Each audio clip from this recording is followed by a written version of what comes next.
था बेटा हमारा effect of temperature. Effect of temperature का मतलब यहाँ पर क्या है कि कोई भी सॉलिड है वो लिक्विड के अंदर डिजोल्व हो रहा है तो उसके ऊपर हमारा टेम्परेचर का क्या इफेक्ट पड़ेगा उसके बारे में हम स्टडी करेंगे। इन्होंने क्या बोला है, solubility of A solid in liquid is significantly affected by the temperature. ये कह रहा है कि हमारी जो सॉलिबिलिटी है ना सॉलिड की लिक्विड के अंदर वो हमारी सिग्निफिकेंटली मतलब एक मेजर अमाउंट के अंदर इफेक्ट करेगा टेम्परेचर के द्वारा।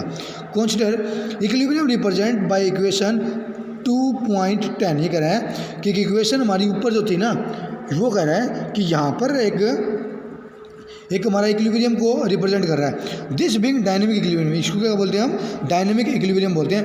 Must follow the Lee Chatelier principal, ये हमारा फॉलो करेगा किसको, ली चैटलियर प्रिंसिपल को क्या करेगा, फॉलो करेगा। In general if in A nearly saturated solution dissolution process is endothermic.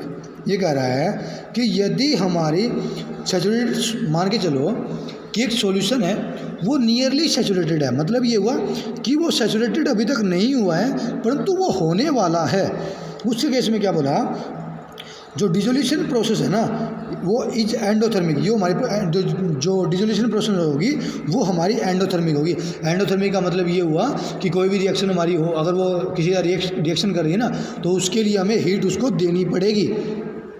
तो सॉल्युबिलिटी शुड इंक्रीज। ये कह रहा है कि यदि हमारी एंडोथर्मिक होगी ना तो सॉल्युबिलिटी हमारी इंक्रीज करेगी with rise in the temperature.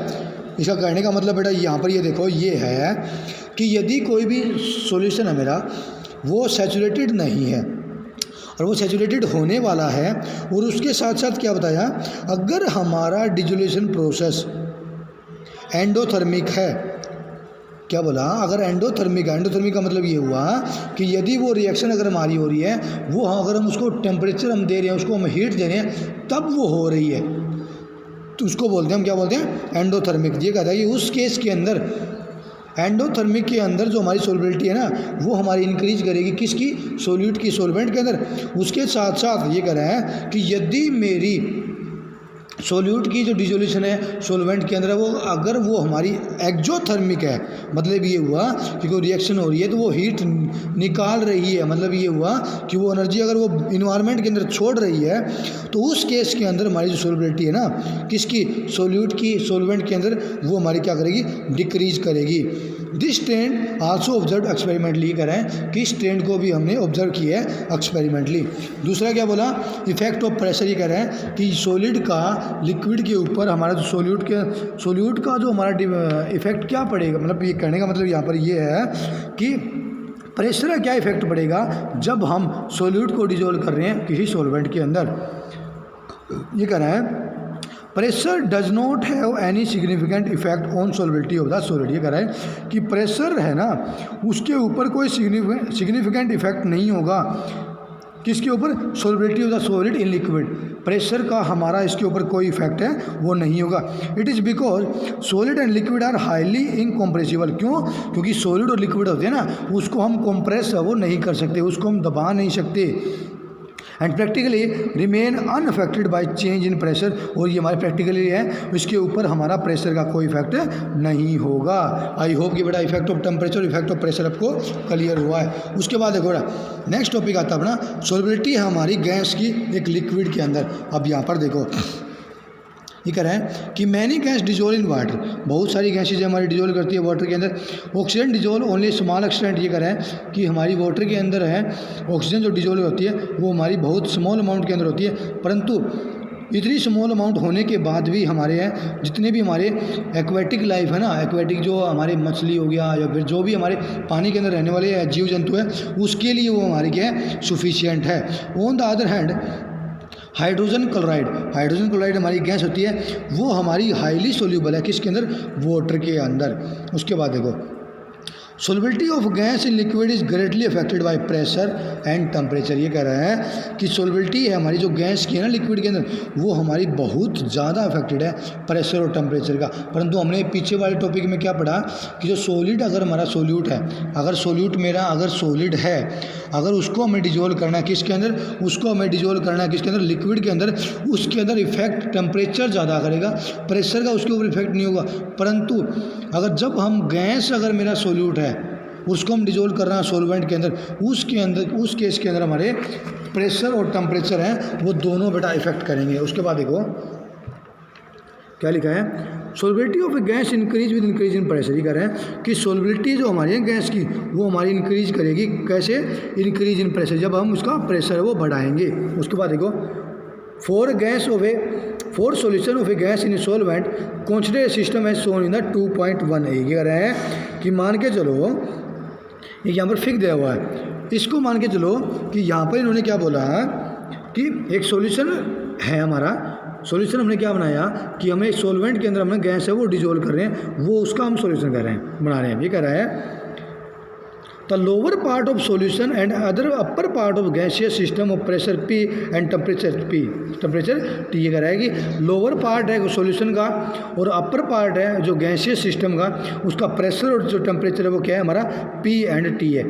Assume this system to be in state of dynamic equilibrium. ये कह रहा है कि इस सिस्टम को ऑब्जर्व करो कि ये हमारा क्या है, एक हमारा वो डायनेमिक इक्विलिब्रियम के अंदर है।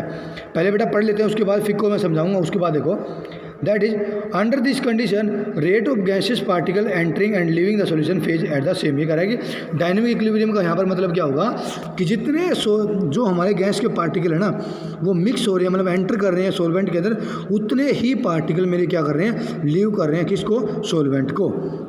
Now increase the pressure over the solution phase by compressing the gases particle. ये कह रहा है कि जैसे ही हम इंक्रीज करेंगे प्रेशर किसके ऊपर, सॉल्यूशन फेज के ऊपर, सॉल्यूशन फेज के ऊपर जैसे ही हम गैस का जो प्रेशर है वो इंक्रीज करेंगे तो हमारे क्या है, इंक्रीज कब होगा, जब हम उसको कंप्रेस करेंगे गैसेस पार्टिकल को स्मॉलर वॉल्यूम के अंदर। This will increase the number of gases particle per unit volume over the solution. इसका मतलब ये हुआ कि उस सॉल्यूशन के अंदर हमारे जो नंबर ऑफ जो गैसेस पार्टिकल है ना वो हमारे क्या हो जाएंगे, वो हमारे बढ़ जाएंगे, और जो रेट है ना जिसके ऊपर हमारे गैसेस पार्टिकल हैं वो स्ट्राइक कर रहे हैं सरफेस के ऊपर, वो हमारा क्या हो जाएगा, वो हमारा बढ़ जाएगा।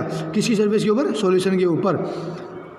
The solubility of the gas will increase until a new equilibrium is reach. ये कहता है सोलबिलिटी हमारी गैस की ना वो तब तक रहेगी, मतलब ये हुआ सोलबिलिटी हमारी इंक्रीज करेगी तब, कब तक, जब तक हमारा है वो डायनेमिक इक्विलिब्रियम में दोबारा हमारा सेट ना हो जाए। The solubility of gas will increase until a new equilibrium is reach resulting in increase in the pressure of the gas above the solution and is solubility increase. ये कर रहा है कि जैसे जैसे मैं प्रेशर गैस का बढ़ाता जाऊंगा मेरी जो सोलबिलिटी है गैस के अंदर वो मेरी क्या हो जाएगी, वो हमारी बढ़ती जाएगी। उसके यहाँ पर देखो बेटा, यहाँ पर नहीं, यहाँ पर देखो, कॉपी के अंदर देखो, इन्होंने क्या बोला कि मान के चलो ये हमारा कोई बीकर है, यहाँ पर हमारा कोई भी वाटर, मान के चलो वाटर है, और यहाँ पर हमारी क्या प्रेजेंट है, गैस, और यहाँ पर हमने क्या लिखा, यहाँ पर हमने कोई भी मटेरियल रख दिया जिसको हम, जिसके द्वारा क्या है इस गैस को कंप्रेस कर सकें। अब यहाँ पर ये कह रहा है कि मान के चलो ये हमने क्या ले ली, गैस। अब इसने क्या बोला कि मान के चलो कि ये वाटर जो थी ना अपना, ये जैसे नॉर्मल है, यहाँ पर मान के चलो कि हमारा डायनेमिक इक्विलिब्रियम है। डायनेमिक इक्विलिब्रियम का यहाँ पर मतलब क्या हुआ कि जितने गैस के पार्टिकल इस वाटर के अंदर एंटर कर रहे हैं ना उतने ही पार्टिकल हमारे वाटर वाले है वो यहाँ से एस्केप कर गए हैं, मतलब गैस के अंदर वो जा रहे हैं। तो यहाँ पर डायनेमिक इक्विलिब्रियम है। दूसरी प्रोसेस क्या बोला, यहाँ पर ट्विस्ट क्या है बेटा, ट्विस्ट यहाँ पर ये बोला गया कि मान के चलो कि इस गैस को मैं क्या कर रहा हूँ, कंप्रेस कर रहा हूँ। कंप्रेस करने का मतलब है इसको मैं दबा रहा हूँ, दबाने का मतलब है कि इसका वॉल्यूम है वो कम कर रहा हूँ। जैसे ही मैंने इसका बेटा वॉल्यूम कम किया तो लिक्विड के ऊपर, वाटर के ऊपर तो इसका कोई डिफरेंस नहीं होगा, क्योंकि हमने सॉलिड इन लिक्विड की सोलिबिलिटी पढ़ी थी, उसके अंदर हमने स्टडी किया कि सॉलिड और जो लिक्विड है ना वो हमारे इनकम्प्रेसिबल है, उसको हम कंप्रेस नहीं कर सकते। परंतु जैसे ही हमने कंप्रेस किया इस गैस को तो हमारा क्या हुआ, गैस का वॉल्यूम क्या हुआ, कम हो गया। तो गैस का मान के चलो कि वॉल्यूम हमारा यहाँ पर आ गया। अब इसका मतलब ये हुआ कि यहाँ पर गैस का वॉल्यूम अगर हमारा कम हुआ बेटा और सेम, मतलब वो हमारा कि वो अमाउंट हमारी सेम है, इसका मतलब है कि यहाँ पर हमारा प्रेशर क्या हुआ, बढ़ गया। ये कह रहा है कि जैसे ही मेरा प्रेशर यहाँ पर बढ़ा ना, प्रेशर बढ़ने से जो नंबर ऑफ पार्टिकल जो स्ट्राइक कर रहे थे, जो उसको अटैच कर रहे थे वाटर के साथ में, वो हमारे बढ़ जाएंगे, बढ़ जाएगा। इसका मतलब ये हुआ कि जो उसकी सोलबिलिटी है ना, किसकी सोलबिलिटी, जो हमारे जो गैस पार्टिकल की वाटर के अंदर वो हमारी बढ़ जाएगी, और वो हमारी तब तक बढ़ेगी जब तक हमारा क्या है, एक दूसरा हमारा डायनेमिक इक्विलिब्रियम है वो सेट ना हो जाए। यह है हमारा बेटा इफेक्ट पड़ेगा किसका, प्रेशर का, किसके ऊपर, गैस के ऊपर, जो गैस को हम सोल्यूबल, हमारा सोल्यूबल है या नहीं है, उसके ऊपर हमारा ये इफेक्ट पड़ेगा। आई होप कि बेटा ये टॉपिक आपको समझ में आएगा। थैंक यू बेटा। और जो नेक्स्ट टॉपिक है वो हम नेक्स्ट लेक्चर के अंदर करेंगे बेटा। थैंक यू बेटा and have a nice day. Thank you बेटा एंड गॉड ब्लेस यू।